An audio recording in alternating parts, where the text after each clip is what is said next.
Olá, turminha do sétimo ano, tudo bem? Então vamos lá. Eu decidi montar essa videoaula para recordar um pouco o conteúdo do capítulo 2, que a gente já estudou, mas como passou um tempinho, vocês podem ter esquecido alguns detalhes importantes, ok? Então vamos começar.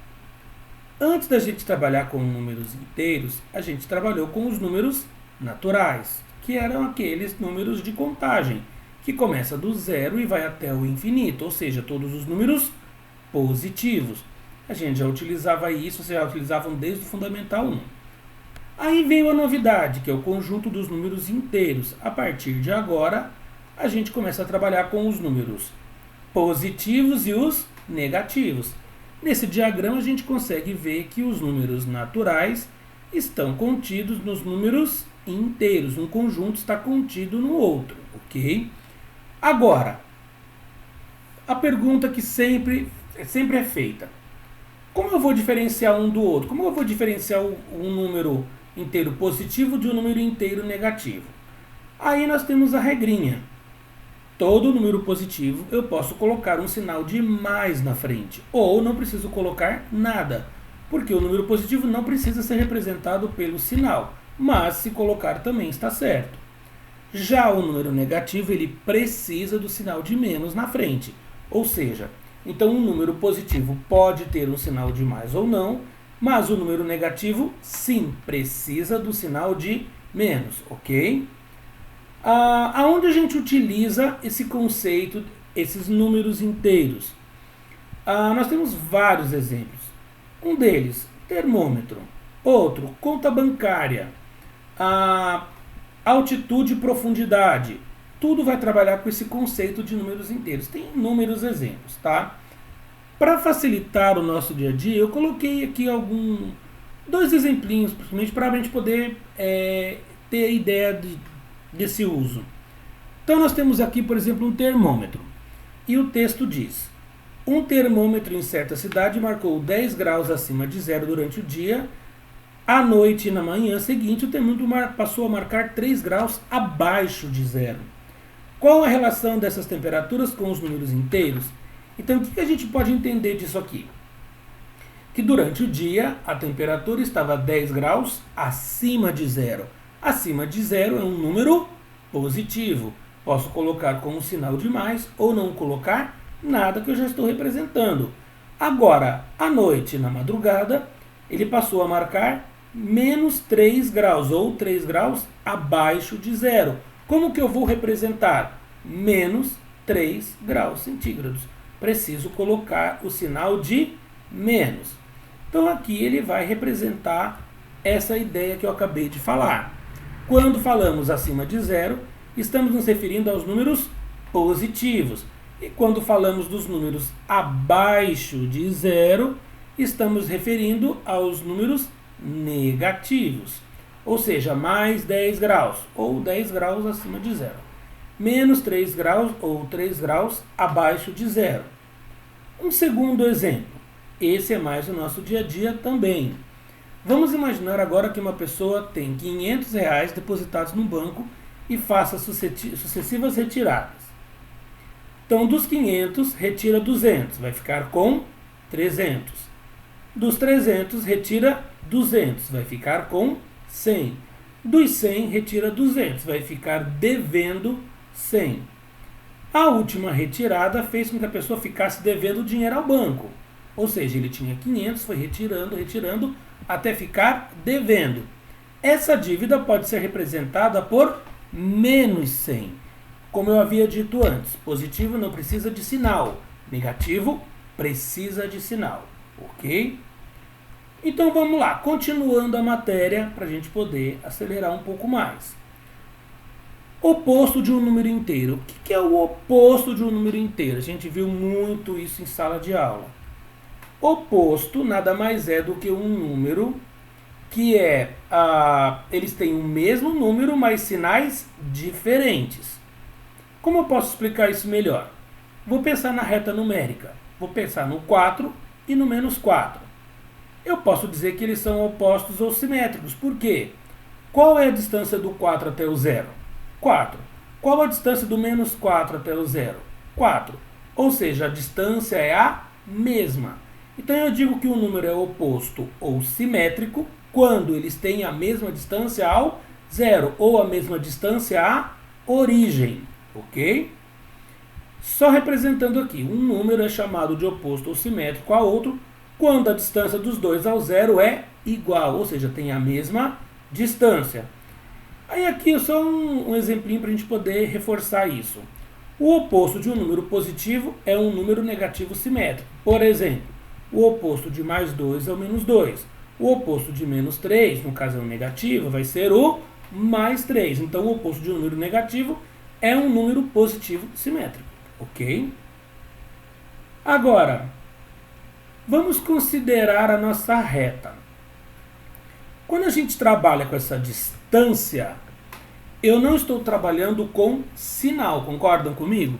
Eu disse que a distância do 4 até o 0, 4. Distância do menos 4 até o 0, 4. Quando eu não penso nesse sinal, eu só penso na distância, eu estou falando em valor absoluto. E esse valor absoluto é o que a gente usa na matemática como módulo. Então o módulo ele transforma tudo em positivo. Não é que ele esquece o sinal, é que ele trabalha só com a questão da distância. Então não me interessa se ele andou 4 ou ele andou menos 4. Ele andou 4. Não me interessa se ele andou menos 3 ou se ele andou 3. Ele andou 3. É a distância que ele andou. Certo? O módulo ele é representado por essas duas barrinhas. Uma antes e uma depois do número. Então, como que ele vai ser utilizado? Dentro desse módulo, dentro dessas barrinhas, vão ser colocados os números, ou positivos ou negativos. E o resultado deles sempre vai ser um número positivo. Então, olha lá no exemplo. Está lá, módulo de 4, vai dar quanto? 4. Módulo de menos 2, vai dar quanto? 2. Por quê? Porque eu não utilizo o sinal. O que me interessa é o tamanho, é a distância que ele tem ao zero, ok? E aqui eu trouxe alguns outros exemplos.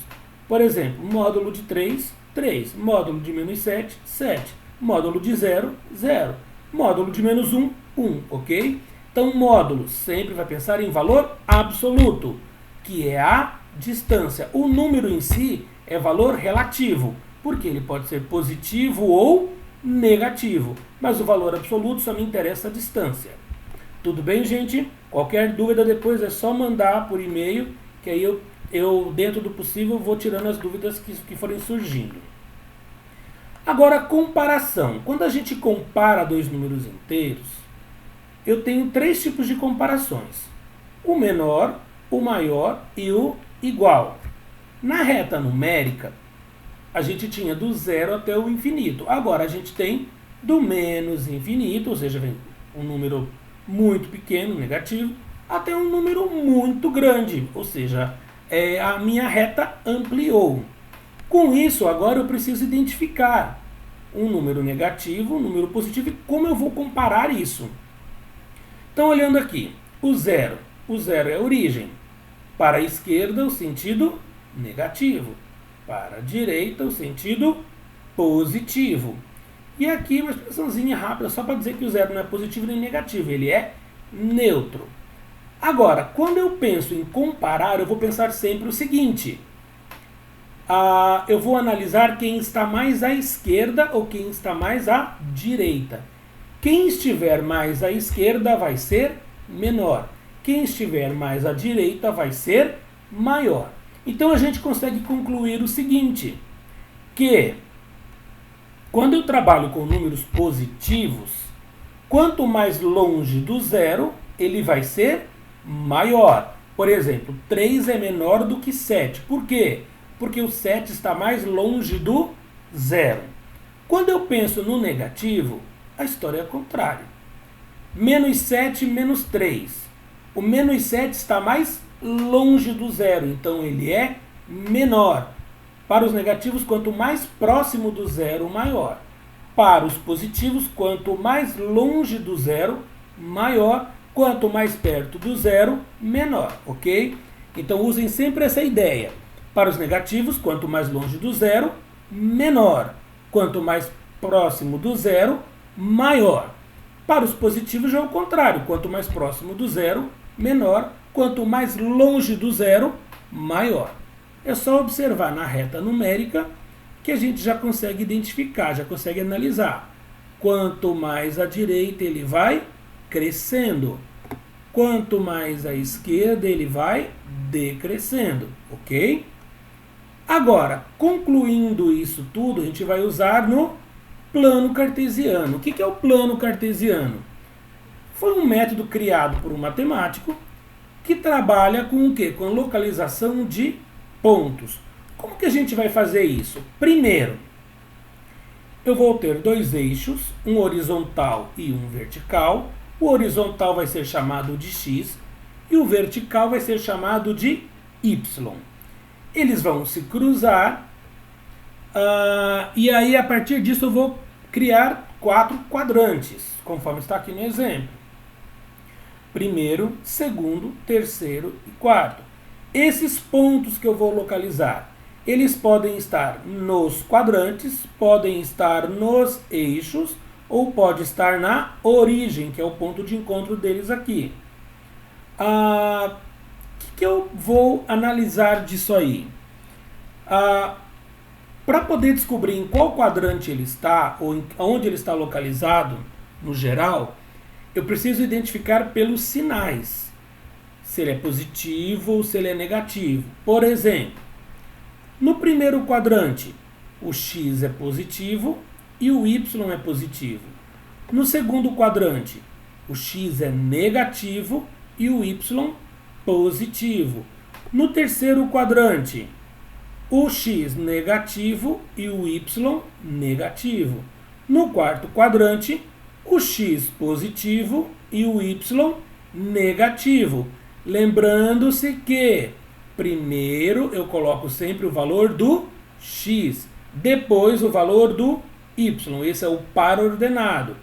Então aqui só um breve resumo para vocês relembrarem. No primeiro quadrante os números são sempre positivos. No terceiro quadrante são sempre negativos. No segundo quadrante o x é negativo e o y positivo. E no quarto quadrante o x é positivo e o y negativo. Ok? Aqui um exemplo. Então eu coloquei aqui alguns pontos.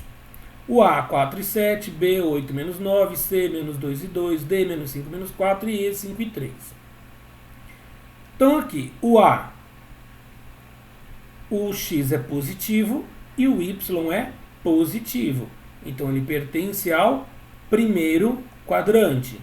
O B, no B, o x é positivo e o y é negativo. Então ele está no quarto quadrante. O C, x é negativo e y positivo. Então ele pertence ao segundo quadrante. No D, menos 5 para x, menos 4 para y. Os dois são negativos, ele está no terceiro quadrante. E o último, que é o E, 5 e 3. Positivo para x, positivo para y. Então ele está no primeiro quadrante, ok? Então o sinal vai me identificar em qual quadrante ele está localizado. Tudo bem até aqui? Vamos continuar então. Agora, a gente precisa analisar alguns pontos que não apareceram aqui. Por exemplo, o ponto de origem, ele estaria localizado aqui, ó. Seria 0 para x, 0 para y. Ele não pertence a nenhum quadrante. Ele pertence à origem, ok? Se eu quisesse um ponto do eixo x, por exemplo, ponto 6 e 0. O 6 vai estar aqui. E o 0 não vai estar subindo nem descendo. Ou seja, ele está em cima do eixo x. Esse ponto tem um nome, é ponto do eixo x. Quando que eu sei que é um ponto do eixo x? Quando o y vale 0. Ele pertence ao primeiro quadrante? Não. Ele pertence ao quarto quadrante? Não. Ele pertence ao eixo x. Então ele é um ponto do eixo x. Do mesmo jeito, se eu pegar aqui um ponto 0 e 3, ele vai estar localizado aqui. Quanto vale o x dele? 0. Quanto vale o y dele? 3. Ele está em cima do eixo y. Então ele é chamado de ponto do eixo y. Ele pertence ao primeiro quadrante? Não. Pertence ao segundo quadrante? Não. Ele pertence ao eixo y. Então esse ponto 0 e 3 ele é chamado de ponto das ordenadas, ou ponto do eixo das ordenadas. E aquele outro que eu tinha falado, 6 e 0, é o ponto do eixo das abscissas, ou ponto do eixo x, ok, gente? Tudo bem até aqui, então? Aqui nós encerramos um pouco a matéria. Eu vou passar as atividades e a partir daí a gente vê aonde surgiu dúvida, se surgiu. Qualquer coisa é só mandar recado, mandar por e-mail, perguntando qual parte do conteúdo não entendeu ou qual exercício não conseguiu fazer e dentro do possível estarei respondendo, ok? Bom trabalho a todos, um abraço.